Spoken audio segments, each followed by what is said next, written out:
So inside of ILoveIMG, you can go ahead and then access out the history panel as well as you work along.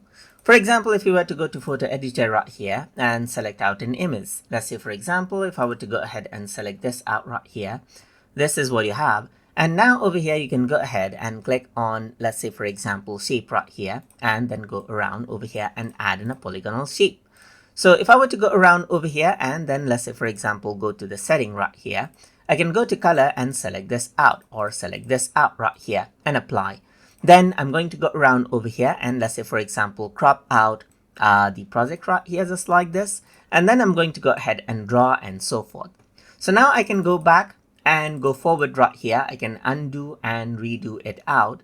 But over here on the side, you can see that this icon is an option, which actually stores out all of the history that you actually go ahead and work around with. So if I were to go to stickers, let's say for example, and then go to landmark and add this out right here, then that will be added in right here as well. So you can see that there's apply shapes and there's apply sticker. You can go ahead and click and revert back to any state at any time right here, just like this. But if I were to go ahead and revert, you can see that certain sections right here are highlighted accordingly.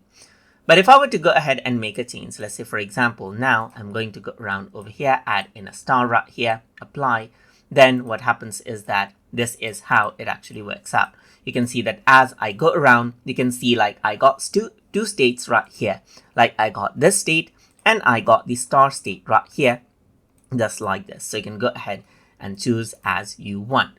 So this is basically how you can go ahead and access out the history right here to go back to any stage right here quickly, just like this, as you work along with the photo editor inside of ILoveIMG.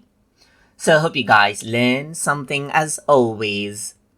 And as always, please like, comment, share, and subscribe